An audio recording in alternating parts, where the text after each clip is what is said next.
Good morning, children. How are you all? I hope you all are fit and fine. In this video, we are going to start History, Chapter 7, Great Thinkers and New Beliefs. History, Chapter 7, Great Thinkers and New Beliefs. The later Vedic age. The Vedic age was a period of prosperity in the several parts of fertile Gangetic plains. Gangetic plain means the area near the river Ganga. And Vedic age, when the Aryans came, so that period was the prosperity in the several parts of fertile Gangetic plain. And the people took to arts, trade flourished, and towns and cities sprang up. Okay, so in this age, the people took to arts, means the people were interested in arts, and the trade flourished, means the trade means export and import, buying or selling the things, were flourished means grown or developed, and the cities and towns sprang up means grew.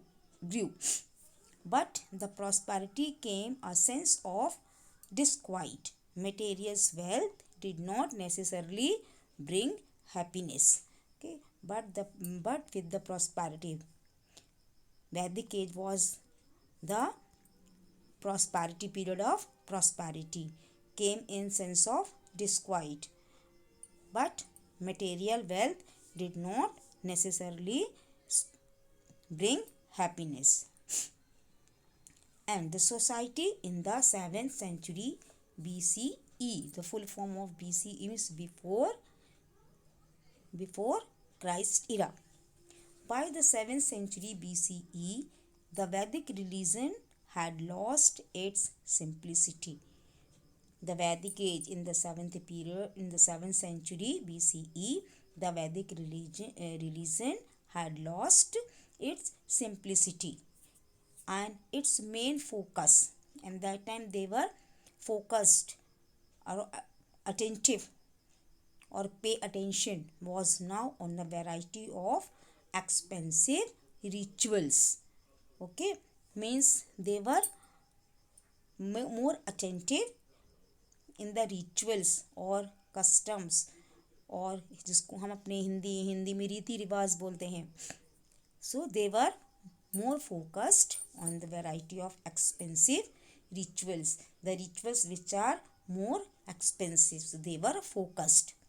Elaborate sacrifices such as the Rajasuya and the Ashwamedha were performed by Brahman priests on the behalf of chiefs and kings. At that time, the kings or the royal families, they organized Rajasuya Yagya or Ashwamedha Yagya were performed, and these rituals were done by the Brahmin priest on the behalf of chief and kings. And thousands of animals, when they performed these expensive rituals, so they get the thousands of animals, especially cows. For that, thus cows were killed for these sacrifices, and this affect the common people who depended on the animal for their livelihood. Okay, for that sacrifices, thousands of animals were killed for these sacrifices, and these affect the common people, because when the cows were killed, so it affect of the common people who dependent on the animals for their livelihood, because from the cows we get so many things like milk, curd, ghee. So most of the common people, they were dependent on these animals. And the Varna system was no longer flexible. One system was not longer flexible. A person caste was largely decided by birth, not by the occupation. In the Vedic period, the Varna system was decided by their occupation. But after some time, this system was not longer flexible, and the people's caste, the person's caste, was decided by their birth, not by their occupation. For example, a boy, if a child took birth in the Brahmin families, means the child also known as the Brahmin child, not by their occupation. The original inhabitants of the land were considered outcast and the treated were badly. Inhabitants means some people, they were belong to the lower caste, so they were treated very badly. And the power of Brahmins increased slowly. The power of the Brahmins increased, and they declared that the only way to reach God was through them. It means if the people want to reach God, if the people want to worship God, so because of the Brahmins only, this is only the way to reach the God was through them. Through them means through the Brahmins only.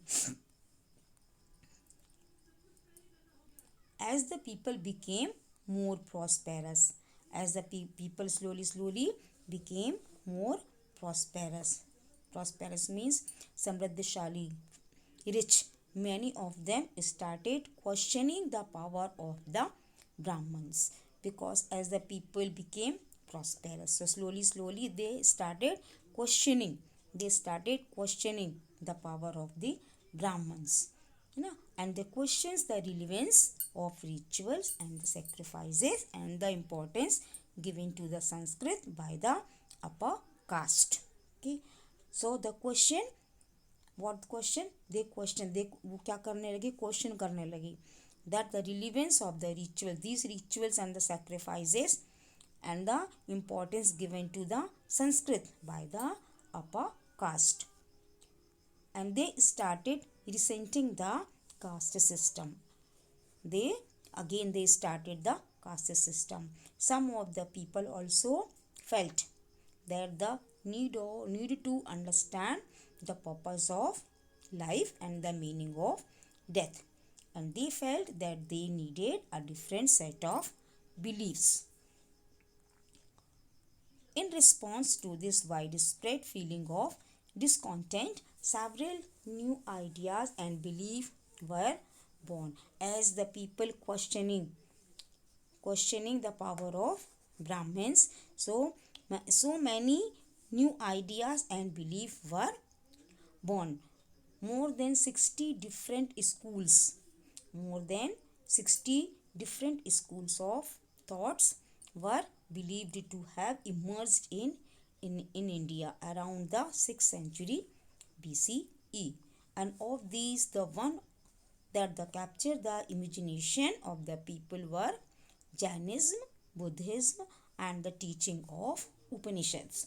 So many of the schools, more than 60 different schools of thoughts were believed to have emerged. Emerged means opened in India around 6 centuries BCE, and many of these captured the imagination of the people, and the people were Jainism, Buddhism, and the teaching of Upanishad. First one is the Upanishad. What is Upanishad? Upanishad means to sit down near one. The meaning of Upanishad is to sit down near one. It refers to the wisdom learned at the feet of the Guru. It means if we want to learn something, then we have to sit at the feet of the Guru. Without Guru, the child cannot get knowledge. So Upanishad means to sit down near one, and it refers what it means to sit down near ones. It means to the wisdom learned at feet of the Guru. And the Upanishads are believed to have been composed between 7th and the 4th century BCE. It is believed that the Upanishad was composed between 7th and the 4th century BCE. Through some way have been composed at a much later date. And according to the Upanishad, a person could reach God through bhakti, है ना. According to the Upanishad, if the people want to reach the God, so only there is a one way to reach God, through bhakti. And what is the meaning bhakti? Bhakti means personal devotion to God. Bhakti means personal devotion to God, and this could be done without the help of priest or the ritual and the sacrifices. Okay, this could be done. ये कब हो सकता है? जबकि व्यक्ति अपना स्वयं की भक्ति करे. इसके लिए किसी भी प्रीस्ट और रिचुअल और सेक्रीफाइसेस की ज़रूरत नहीं होती है. So according to the Upanishad, the person could reach God through the bhakti, and the meaning of bhakti is the personal devotion to God, and this could be done without the help of priest, ritual and sacrifices. The Upanishad also taught the law of karma. उपनिषद ने कर्म का ज्ञान भी कराया. And what is the meaning of law of karma? It means the concept that what we experience in our present life is a result of our past action. Law of karma, हमारे कर्म का law of karma क्या है? It means what we experience in our present life. मतलब हम अपने अभी जो वर्तमान में अपनी प्रेजेंट लाइफ में जो कुछ भी हमें मिल रहा है, वह हमारे पूर्व जन्म के कर्मों का फल है. वह हमारे पूर्व जन्मों का फल है. उपनिषद laid stress on the practice of yoga and meditation for healthy life. Upanishad also taught to cope up from the stress by practicing yoga and the meditation for a healthy life. And first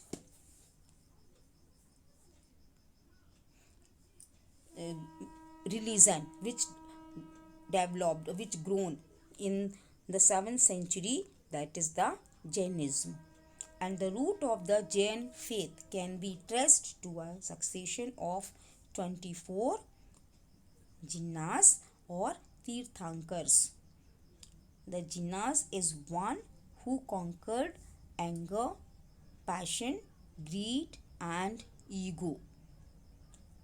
है ना. जैनों में 24 जिन होते हैं, जिन्नास होते हैं, या जिन्हें हम तीर्थंकर्स भी कहते हैं. And what is the meaning of Tirthankars और Jinas? It means the person who conquered anger. Anger means गुस्सा. पैशन मीन्स हमारा जुनून किसी भी चीज़ को. एंड ग्रीड मीन्स लालच. ईगो मीन्स अहंकार और घमंड, है ना. थ्रू मेडिटेशन और self awareness. So the people who conquered anger, passion, greed and ego through the meditation and the self awareness, that person is called tirthankars. And the followers of jinnas are called Jains. And the people who are following these tirthankar or the jinnas, they are called Jains. And the Jainism gained widespread popularity under Vardhaman Mahavira the last of the 24th Tirthankars. So who is the last Tirthankars? Vardhaman Mahavira. He was the last 24th Tirthankars.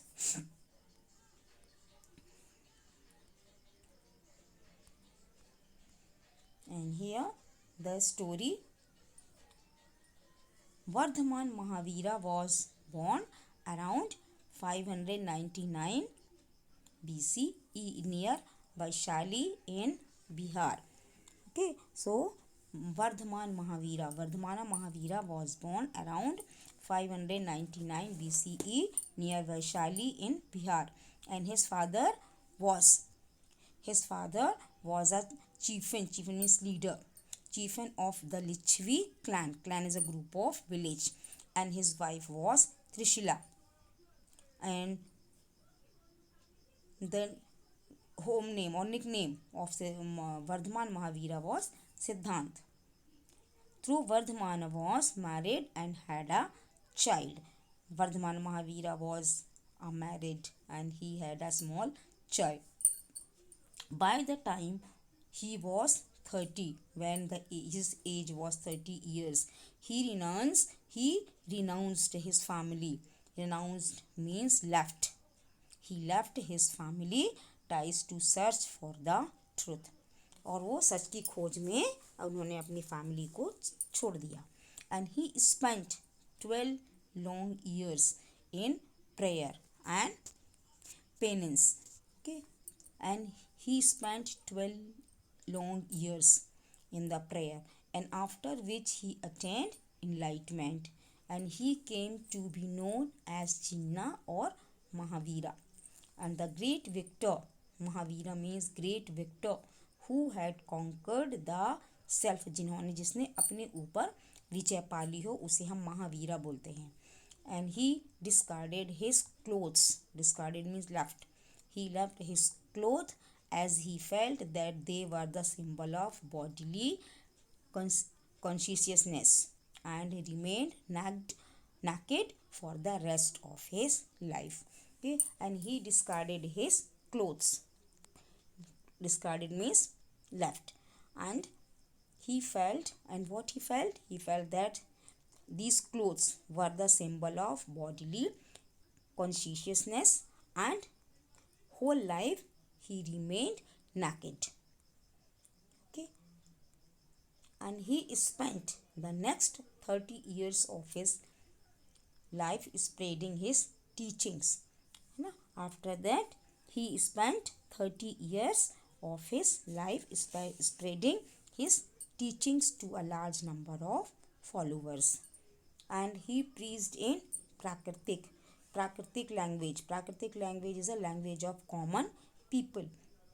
And he died in Pava in the present day South Bihar around 527 BCE.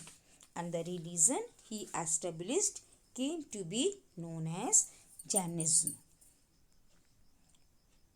And what were the teachings of Mahavira? Mahavira taught his followers to believe in and practice. What were his main teachings? Ahimsa or absolute non-violence. Non-violence even towards animals, insects, birds and plants. Ahimsa means absolute non-violence, even towards animals, insects, birds and plants. Second one is honesty. Next, kindness. Next, truthfulness. And the next is not covering or desiring things belonging to others. Means we should not attract by seeing the other things. And Mahavira laid emphasis on the attainment of nirvana. Nirvana means freedom from the cycle of life, and the death means the life cycle from birth to death. And nirvana means how we can get freedom from the cycle of the life and death. And this was possible only if one could get rid of karma or destiny. A person could get rid of karma by leading a good and disciplined life. Okay, the person also could get rid of karma. हम अपने अच्छी कर्म कैसे कर सकते हैं? By leading a good and disciplined life. And he said that nirvana could be attained by practicing the Triratna. और हम निर्वाण किस तरह से पा सकते हैं? By practicing Triratna or the three jewels. What were the three jewels? Right faith, right knowledge and right action. These were the three jewels.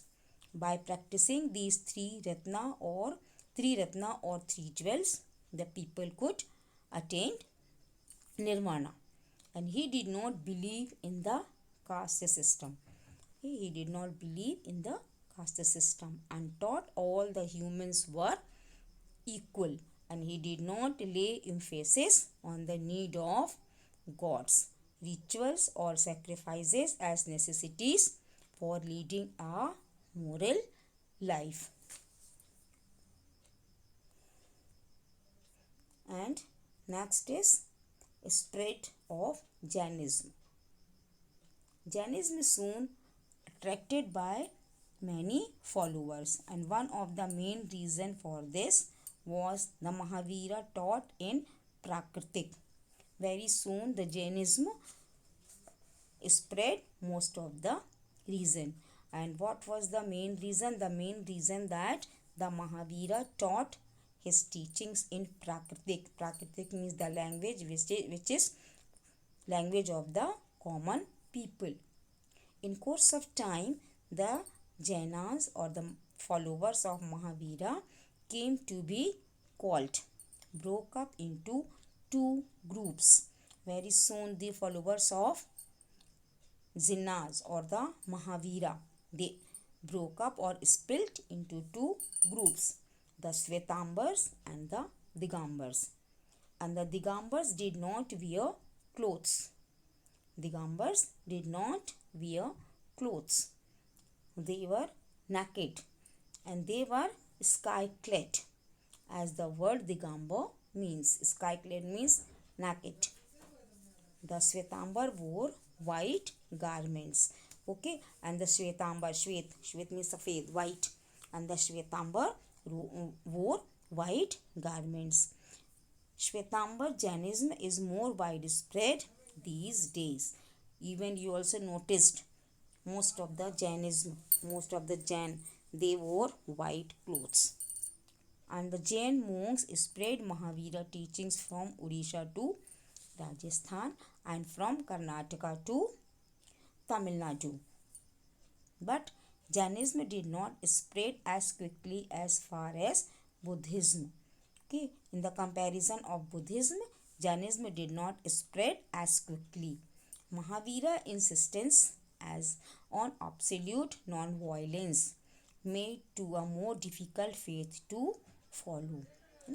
The Mahavira given more importance on the absolute non-violence. This made it more difficult faith to follow. And the follower of Jainism built several temples, cave temples and the monasteries.